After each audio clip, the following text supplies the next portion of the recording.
Okay, so on the bench today we have got a package from the Emerald Isle.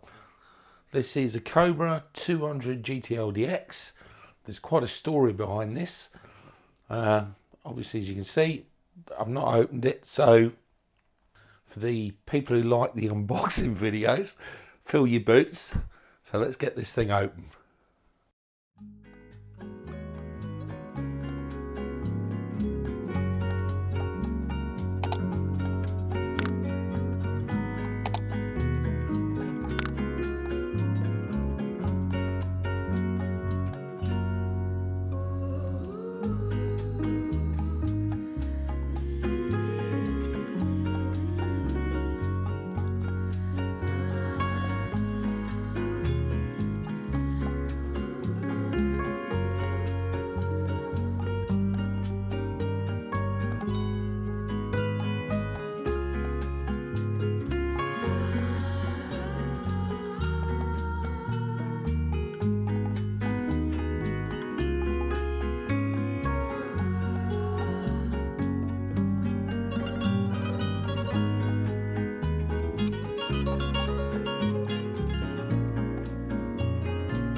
Okay, this thing looks in remarkably good condition, but it's not inside. There's problems.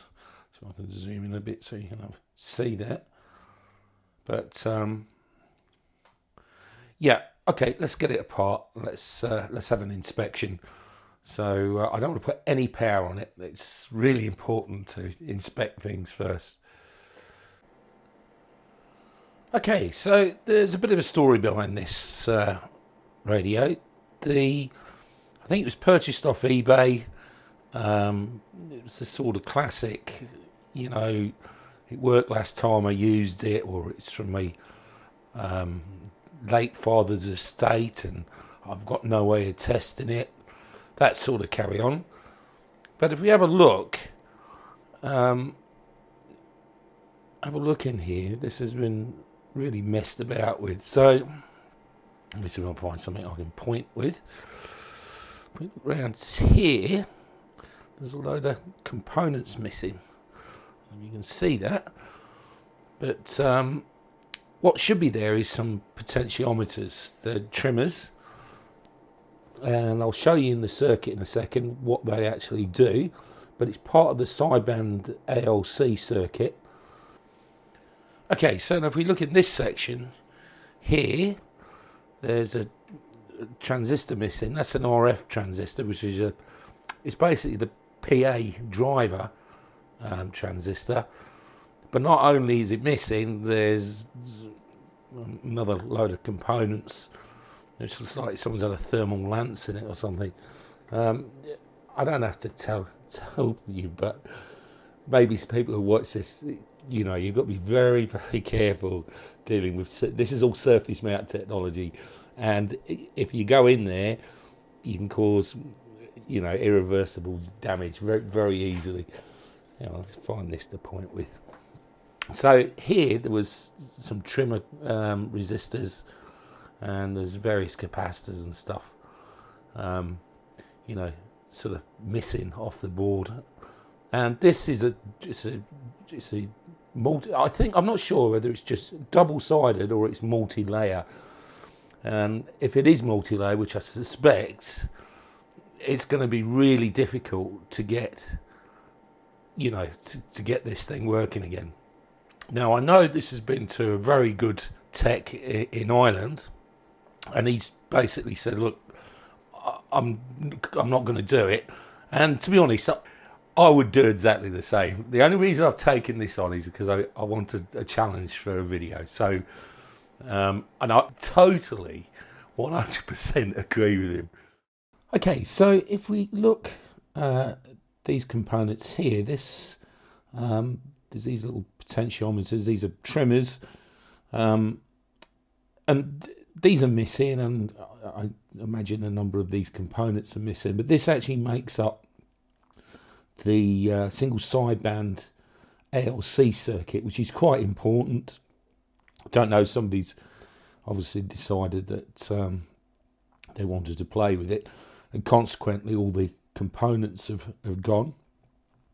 If we also look over, where is it? Here, we've got a section here, which is, it says driver, but I'd say that's more of a pre-driver. That transistor's in, but all this seems to have gone.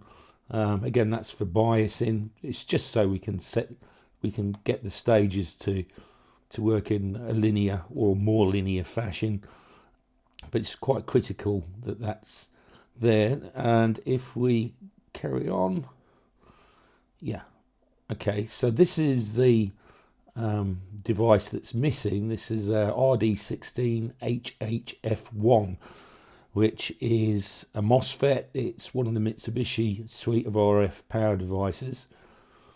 And all this circuitry around here, again, that's all gone. So somebody's really gone to town on this, and not only are the components gone, but all the tracks are damaged, or lifted and gone.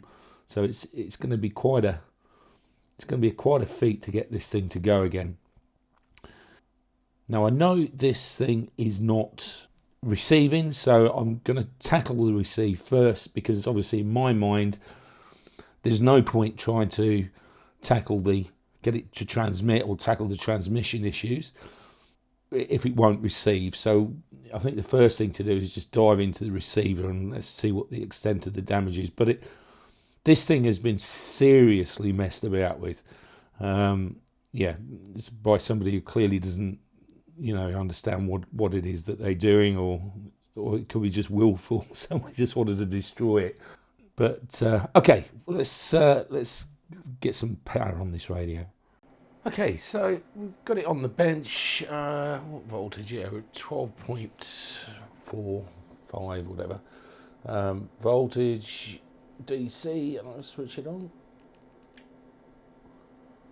Oh, I got no sound, but it's a good sign. The display's working. So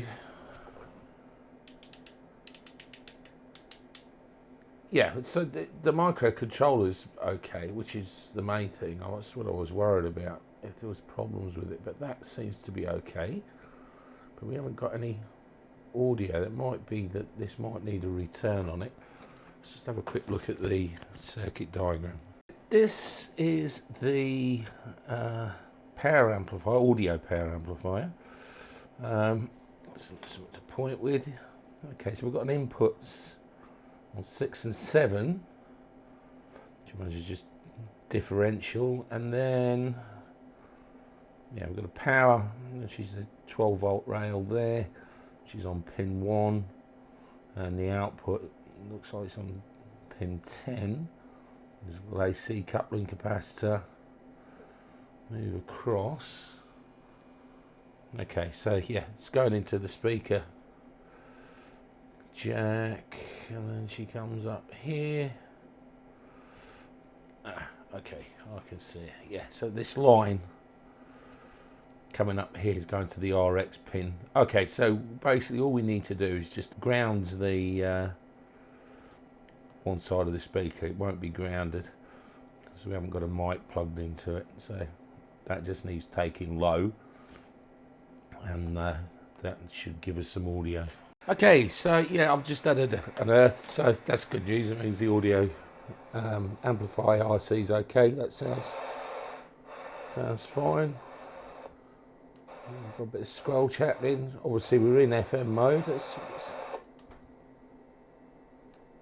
very quiet on AM. Ooh, that doesn't sound good. Okay, let's just put this on the signal generator. Okay, so we're connected at the back there. We're coming out with, let's just have a look. I've got it's minus 73 dBm. That should be, that's S9. Frequency 27.555. That's what we set to. Modulation FM. We're sending a 1 kilohertz tone and a deviation of 2.5. And when we do this, if I turn it on, we're getting absolutely zippo. Absolutely nothing out of the radio. So, okay, there's one thing I can try. The first IF is 10.695. So if I, hang on, what we'll do is just get a cable and just have a dab around here and see if we can get it to receive. I just want an idea of the condition of the receiver. Okay, so I've got the frequency set to 10.695. That's the IF frequency. We've got a TX level. That's pretty full on, minus 25 dBm. And what I've got is this lead connected. And what I'm doing, I'm playing around with the first IF mixer. Okay, so doesn't sound the best, but it's definitely working. So first thing I'm going to look at is the LO. This is the local oscillator. Make sure it's present and correct. Okay, so this is a phase lock loop. I think that's an EEPROM. I don't know exactly what that's doing. Okay. And what have we got up here? Okay, so this is part of so we've got a VCO happening here, and at this point, test point, what's that? Okay, yeah, I've got it. So that's our first IF mixer, and that's being fed from here. Okay, so what I'm going to do is attach, let's have a look on the scope. On that, this is BPF9. I don't know if you can see that. Oh, yeah, BPF9, which is 6.8 microhenry inductor. So let's have a look there and see what we have got. Okay, so we connected on at this point here with the scope. That's on that inductor. So that's the first LO we should be monitoring. And if we come up, I'll show you the scope. We have got it's a waveform. It is oscillating. Okay, I don't know if you can see that, but let's see if I can zoom in. But what it's telling me, there's a frequency on there. Let's adjust that slightly, just hang on. But that's telling me we've got a frequency of 16.86 megahertz. So we should just, I don't know if that's correct. Let me just do a quick calculation. Okay, so if we just do a quick calc, we've got radios tuned to 27.555. Now if we subtract the local oscillator frequency, obviously what we've been reading, which is 16.86 equals 10.695, which is our IF, which I'd say that's correct. So yeah, it's a bit of a way of doing it. Normally the IFs are up around 37 megahertz, you know, and then it converts down. But yeah, maybe well, it makes sense. It would work. But why isn't it receiving? Okay, let's have a closer look. Okay, I've now got the signal generator set to 27.555. That's what the radio's tuned to. And if we dab around here, around the mixer,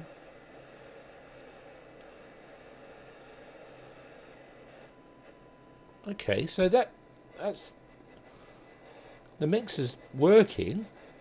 It all seems for some reason it's a bit weak around here. We don't seem to be. I would expect that to be a lot stronger.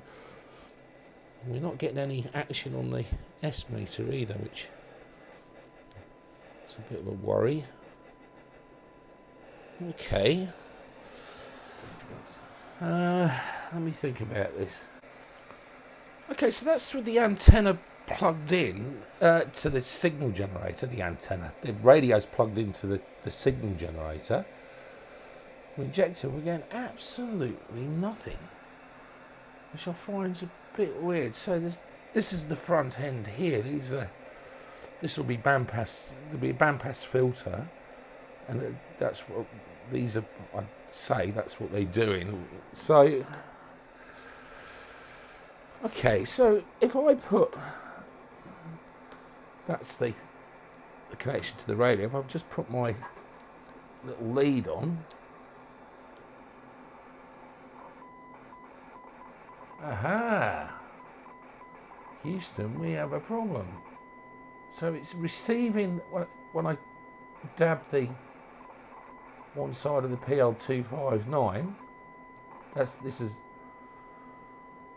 However, when I plug it in,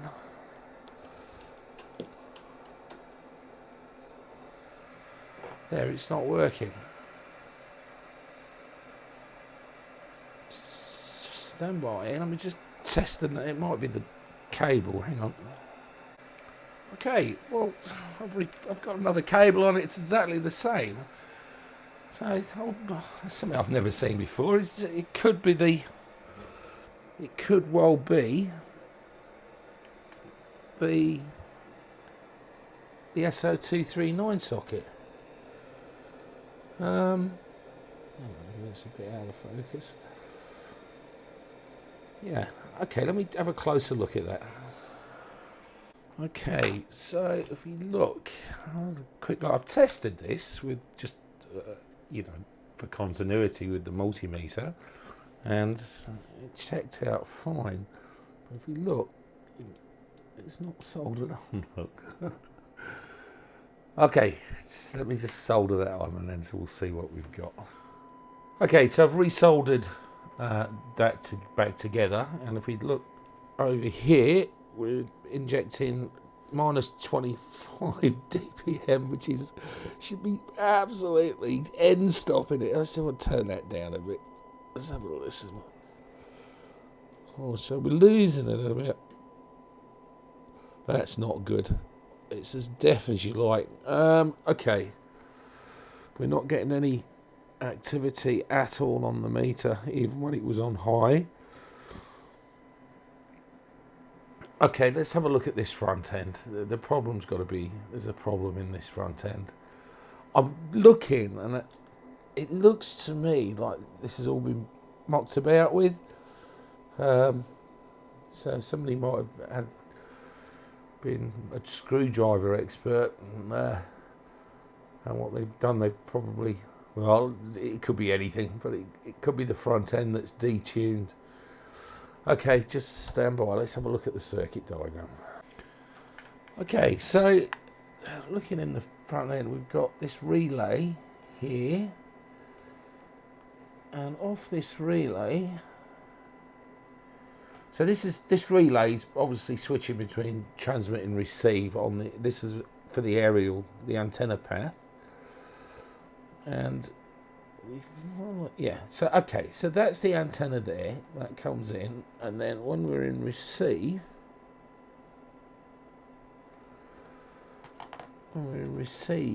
that's going to switch over to, which one is it? Let's have a look. Well, that looks like the low pass filter for the transmitter, so it must be, let's have a look. Yes, these here on 3 and 4. So we've got a little capacitor there. Okay, so that's just a little AC capacitor, AC coupling, or yeah. And then it comes up here. Let's have a look. Oh no, that's the antenna. So where are we? It's got to be bloody. One of these coming out. No, it's not that. I don't know if it's that. Yes, I think it's this path here. Yeah, we go up, we go up, we go up. Yeah, that's it. And then that's coming into the front end. So yeah, we've got a first RF amplifier. We've got some gain happening here. Okay, this is, so it looks, well, it looks like we've got a bandpass filter there. That's 2 order. So okay, and it's got a little, looks like a JFET or something as the RF amplifier. Okay, let's just, I'm just going to check quickly to see if we've got continuity from the antenna to yeah, to the front end. So just stand by. Okay, so I've taken a look at the relay, and I've taken a look at the path. It all seems okay. So if we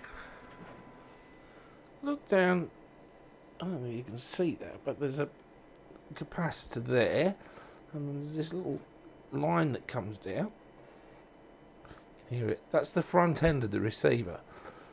So we come into these transformers here. Now that'll be a bandpass filter. There'll be some impedance changing happening at this point, but everything seems okay, but it's just for some reason it's deaf. I've got a feeling that these have all been twacked. They're all out. So what I'm going to do, I don't like adjusting coils, if I'm honest, but I reckon these are out. I reckon these are all been played with. So let's have a look with the, if I can find a,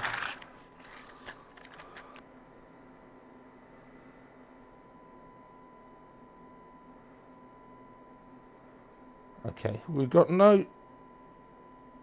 absolutely nothing on the meter, so I'm having to do this by ear. But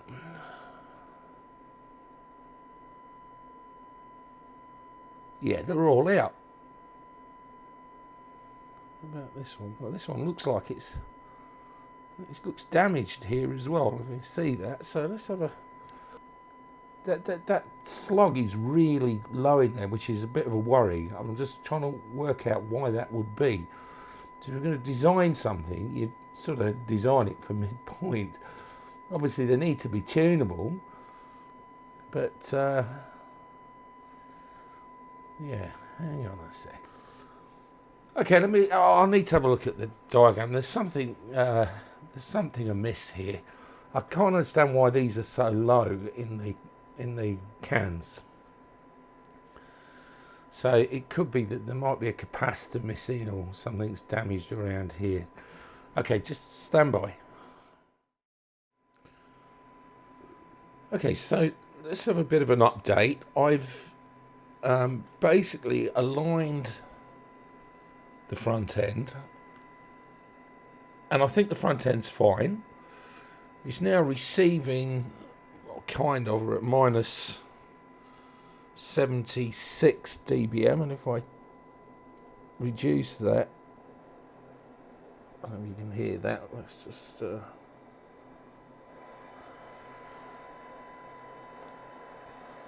it's dropping out about 84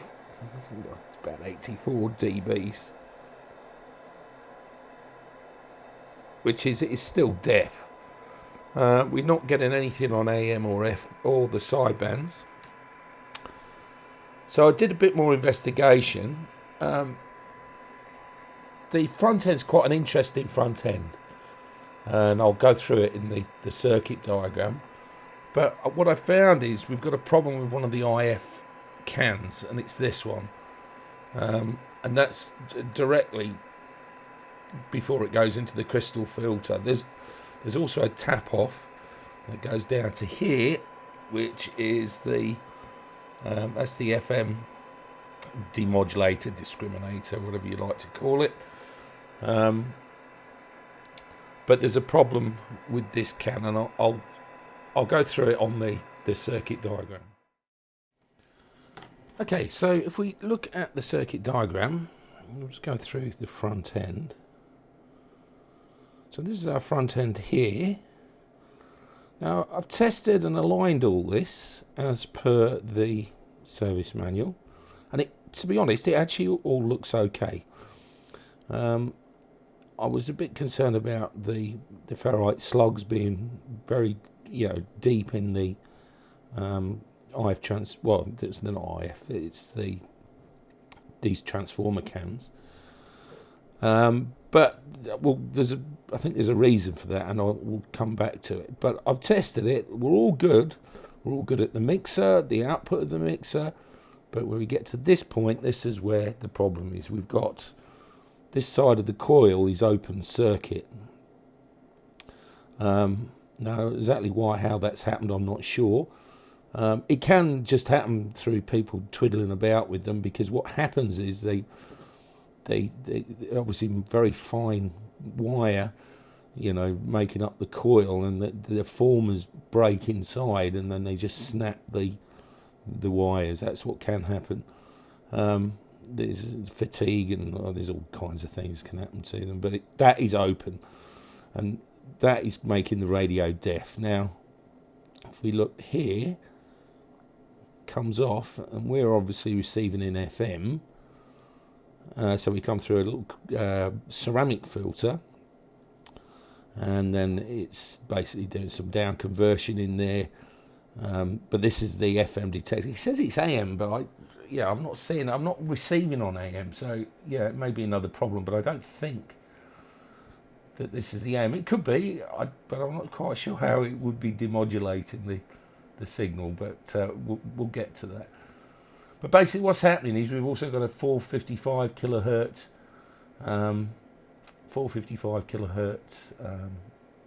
ceramic filter here. So there'll be a frequency component of 10.240, which I think if you subtract 455 kilohertz from 10.695 megahertz, you'll get 10.240 megahertz. If I'm not mistaken, that will be coming in at this point. Let's just follow it along. Let's have a look. It's there. It comes down. Oh yeah, and here we go. We're into there we go. There's the os. That's it there. So that seems to be working. The reason we can actually hear something on this is because we're getting a bit of bleed through at this point. Now, obviously, there'll be some impedance. There'll be some impedance changing going on here, and there's not enough to drive this this crystal filter. And obviously, from the crystal, this is where all the sideband receiver is. Now, I'm a bit confused with this, because I don't know where the AM's being demodulated. It wouldn't make sense to demodulate the AM on the other side of the crystal filter, simply because they've normally got a bandwidth of about 3 kilohertz. So it could well be that it's something to do with this, but we're not getting on anything on AM. But before I can go any further, I think we've got to figure this out. Now, if anybody's got a scrap 200 GTL DX or a 150, because they're the same, and want to sell as a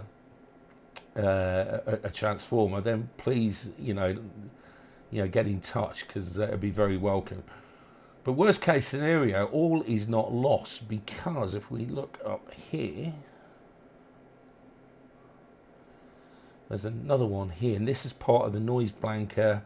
I think it's the noise blanker circuit. Yeah, it's a noise. Yeah, that's a gate.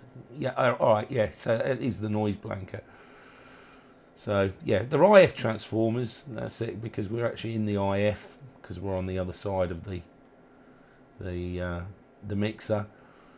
So obviously we've got local oscillator coming up here. That's our LO, and then we get our first, second order and third order products come along here. This is conditioning, and it's changing the impedance to drive this. Now we need to, I'm just having a look. Yeah, because they use this filter in the transmitter as well, because obviously it's modulating. Once you get the sideband product, it will send it through, and I think that's what these diodes are doing. But anyway, we're digressing. So that's the issue. Now, what I found interesting We've got a phase lock loop here, which we spoke about earlier, and obviously at the top here we've got a voltage controlled oscillator, and I'll just quick run through how it works. You know, the voltage, literally you will adjust the voltage, it adjusts the frequency of the oscillator. But what's happening is the phase lock loop IC will steer the frequency. So what I mean by steer, what it'll do, inside here there's a voltage phase comparator. And basically what that does, it creates a voltage as per a setting in here. It's done with dividers, but we won't get too far into that. But that voltage comes up, across, let's have a look at, yeah. And it's here, look.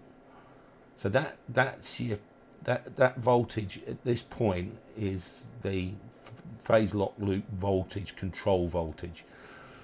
Now if we look here, it's demonstrating that we've got these voltages, but what's interesting is if you follow this along up here, yeah, and then it tees off here, a bit more decoupling, and then it comes along there, and then it comes down into this section here. Now this is the bandpass filter. It's a two-order bandpass filter, obviously, and these diodes here, these are Varactor varicap diodes, and basically how they work is there's a PN junction in there, and as you control the voltage, it actually gets wider and narrower, and that changes the capacitance.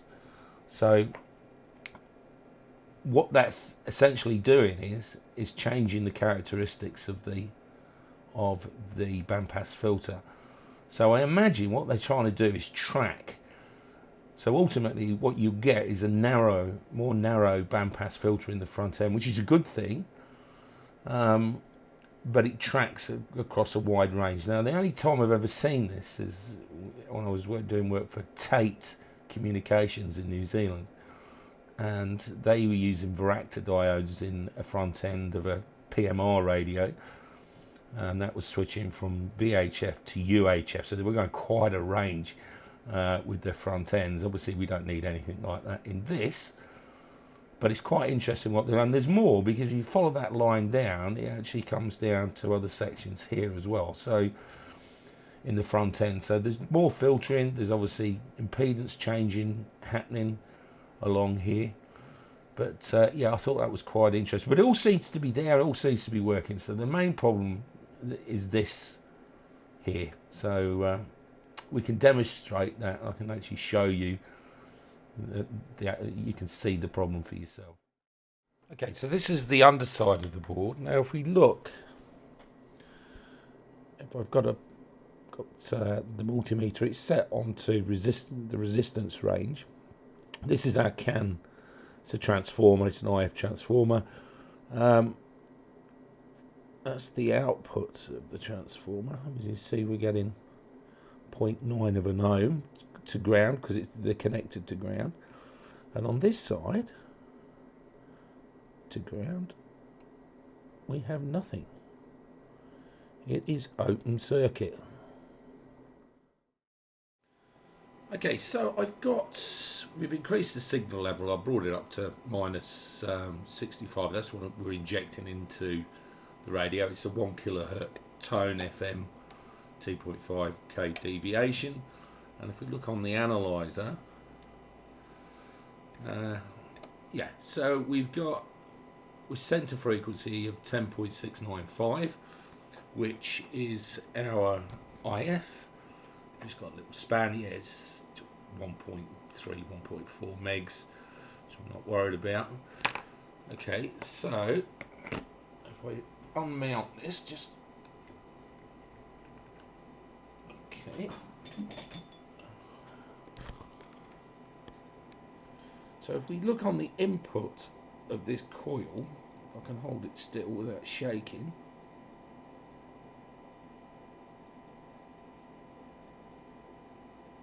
In there, you can actually see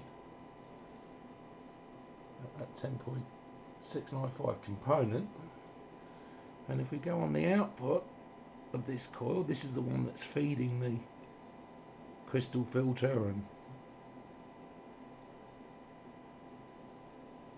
we've got nothing. So there's the problem. So we need to replace this coil. Okay.